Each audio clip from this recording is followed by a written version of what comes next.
TS Tamil Storybox. மலைகளால் சூழப்பட்டு பசுமையான வயல்களால் அலங்கரிக்கப்பட்ட ஒரு சிறிய கிராமம். காலையில் சூரியன் உதிக்கும் நேரத்தில் வயல்களில் பனித்துளிகள் மின்னும். மாலை நேரத்தில் காற்றில் மல்லிகை பூவின் மணம் கலந்திருக்கும். அங்கே வாழ்ந்த மக்கள் அதிக செல்வந்தர்கள் அல்ல, ஆனால் உறவுகளுக்கும் அன்பிற்கும் மதிப்பும் கொடுக்கும் மனது கொண்டவர்கள். அந்த ஊரில் பெரிய மரியாதை பெற்ற குடும்பம் ஒன்று இருந்தது. அந்த குடும்பத்தின் தலைவர் ராமசாமி. அவர் நேர்மையான விவசாயி. கிராமத்தில் யாருக்காவது பிரச்சனை வந்தால் முதலில் ஓடி சென்று உதவுவார்.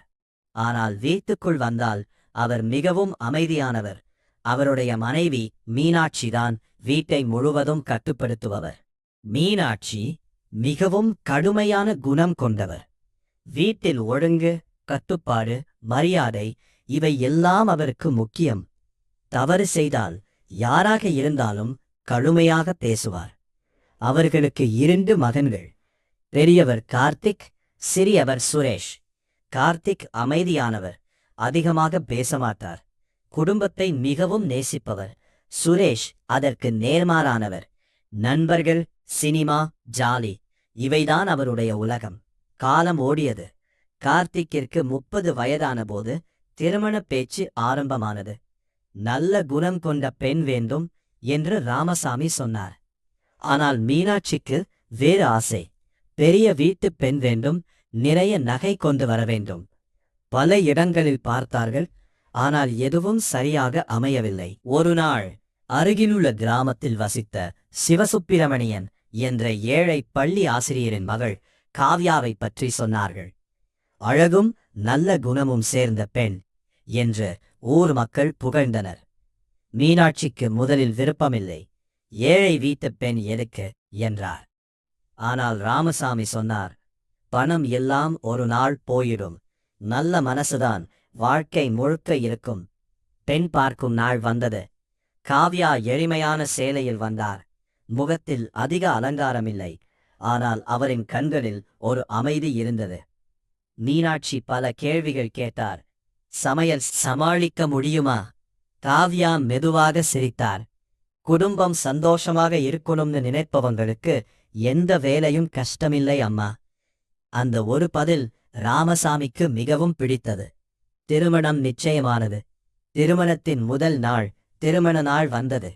கோவில் முழுவதும் நாதஸ்வரம் ஒலித்தது. உறவினர்கள் சிரிப்பில் இருந்தனர்.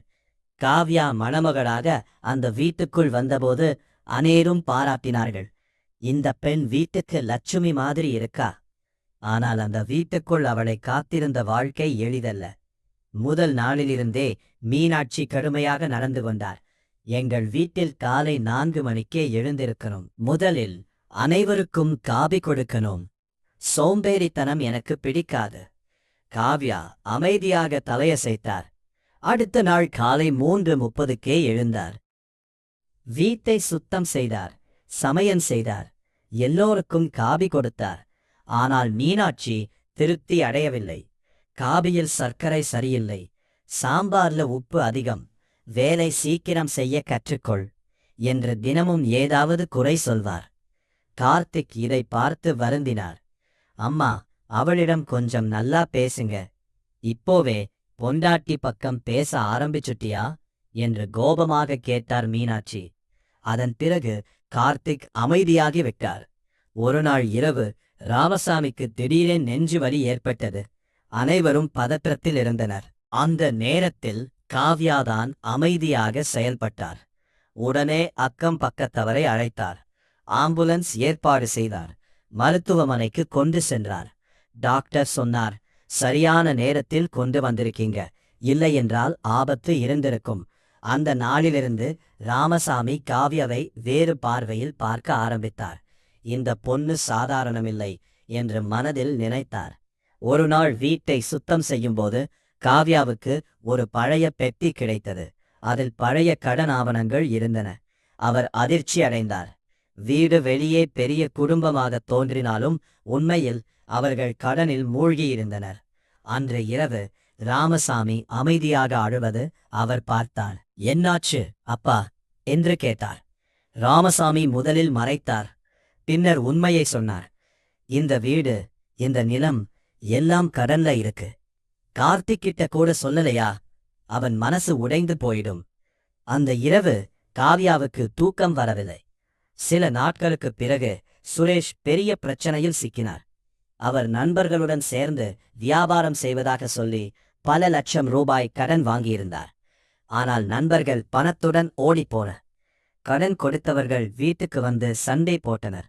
பணம் தரலேன்னா வீட்டை கைப்பற்றிடுவோம். மீனாட்சி அதிர்ச்சியில் மயங்கி விழுந்தார். கார்த்திக் கோபத்தில் சுரேஷை அடித்தார். வீட்டில் பெரிய சண்டை. அந்த நேரத்தில் காவ்யா மட்டும் அமைதியாக இருந்தார். அவர் தன் திருமண நகைகளை கொண்டு வந்து ராமசாமியின் கையில் வைத்தார். இதை கொண்டு கடனை கொஞ்சம் அடைக்கலாம். மீனாட்சி அதிர்ச்சியடைந்தார். இது உன் வாழ்க்கைமா? குடும்பம் இருந்தாதாம் வாழ்க்கை அம்மா. அந்த வார்த்தை மீனாட்சியின் மனதை கிழித்தது. கடனை அடைத்தாலும் குடும்பம் பொருளாதாரமாக மிகவும் கஷ்டத்தில் இருந்தது. அந்த நேரத்தில் காவ்யா ஒரு யோசனை சொன்னார். நம்ம வீட்டிலேயே சிறிய தொழில் ஆரம்பிக்கலாம். முதலில் யாரும் நம்பவில்லை. ஆனால் காவ்யா தன்னம்பிக்கையுடன் இருந்தார். அவர் ஊறுகாய், அப்பளம், மசாலா பொருள்கள் தயாரிக்க ஆரம்பித்தார். கிராம் பெண்களையும் சேர்த்தார். முதல் நாள் வெறும் 5 பாக்கெட்டுகள் மட்டுமே விற்றது. ஆனால் அவர் விடவில்லை. காலை வேலை, இரவு தொழில், அப்படி உழைத்தார். மெல்ல வியாபாரம் வளர ஆரம்பித்தது. ஒரு நாள் அருகிலுள்ள நகரத்திலிருந்து ஒருவர் வந்து சொன்னார், உங்க பொருட்கள் ரொம்ப நல்லா இருக்கு. நாங்க பல்க் ஆர்டர் தரலாமா? அந்த நாள் குடும்பத்தில் நீண்ட நாட்களுக்குப் பிறகு சிரிப்பு வந்தது. வாழ்க்கை மீண்டும் சரியாகி வரும்போது புதிய பிரச்சனை வந்தது. காவ்யாவை பற்றி ஊரில் சிலர் பொய்யான பேச்சு பேச ஆரம்பித்தார்கள். அவளுக்கு அதிக ஆம்பிஷன், வீட்டை கட்டுப்படுத்துறா. இந்த பேச்சுகள் மீனாட்சியின் காதில் விழுந்தது. மீண்டும் சந்தேகம் ஆரம்பமானது.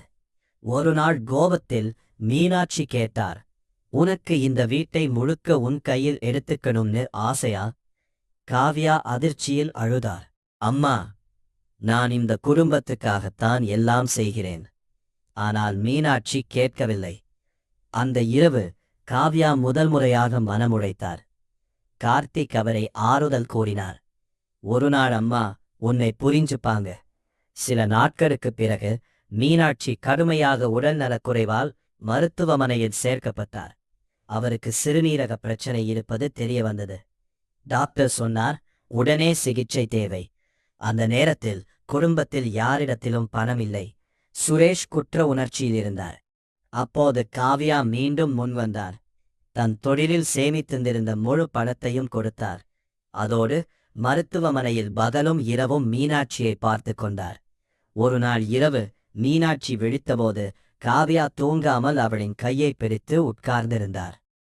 ஏன் இவ்வளவு செய்கிறே என்று கண்ணீர் மல்க கேட்டார். காவ்யா மெதுவாகச் சொன்னார், நீங்க என் அம்மா மாதிரி. அந்த நொடியில் மீனாட்சியின் மனம் முழுவதும் உருகிவிட்டது. மருத்துவமனையிலிருந்து வீடு திரும்பியபோது மீனாட்சி எல்லோரின் முன்னும் சொன்னார், இந்த வீட்டை காப்பாற்றியது காவ்யாதான். நான் அவளை தவறாக புரிஞ்சுக்கிட்டேன். அந்த நாள் முதல் காவ்யா மருமகள் இல்லை, அந்த வீட்டின் மகள். காவ்யாவின் தொழில் பெரிய அளவில் வளர ஆரம்பித்தது. அவர் கிராம பெண்களுக்கு வேலை கொடுத்தார். பல குடும்பங்கள் முன்னேற்றின. ஒரு நாள் அரசு அதிகாரிகள் வந்து பாராட்டினர். இந்த கிராம பெண்களை முன்னேற்றியதற்கு விருது கொடுக்கணும் என்றனர். காவ்யா மேடையில் விருது கார்த்திக்கே வேலைக்காக நகரம் சென்றபோது விபத்தில் சிக்கினான். அவனுடைய நிலைமை மோசம். மருத்துவர்கள் அடுத்த 24 மணி நேரம் முக்கியம். காவ்யா உழைந்து போனார். ஆனால் வெளியில் தைரியமாக இருந்தார். அவர் மருத்துவமனை வாசலில் இரவு முழுவதும் பிரார்த்தனை செய்தார். மீனாட்சி அழுதுகொண்டே சொன்னார், என் மகனை காப்பாத்து. 2 நாடுகளுக்குப் பிறகு கார்த்திக் கண் திறந்தார். முதலில் பார்த்தது காவ்யாவின் முகம். நீ இருந்ததால்தான் நான் உயிரோடு ஏக்கேன் என்றார். சில மாதங்களுக்குப் பிறகு ராமசாமி திடீரென எல்லோரையும் அழைத்தார்.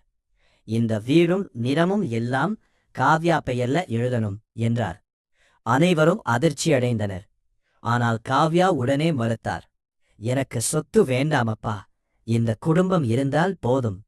அந்த வார்த்தை குடும்பத்தையே அழ வைத்தது. சுரேஷ் வந்து காவ்யாவின் காலில் விழுந்தார். அண்ணி, நான் உங்களை ரொம்ப தவறாக புரிஞ்சுக்கிட்டேன். காவ்யா அவனை எழுப்பினார். குடும்பத்தில மன்னிப்புதான் முக்கியம். காலம் ஓடியது. காவ்யாவுக்கு ஒரு பெண் குழந்தை பிறந்தது.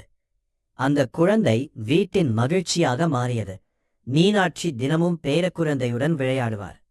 ஒருநாள் மாலை குடும்பம் முழுவதும் வீட்டின் முன் அமர்ந்திருந்தது. மழை தூறிக்கொண்டிருந்தது.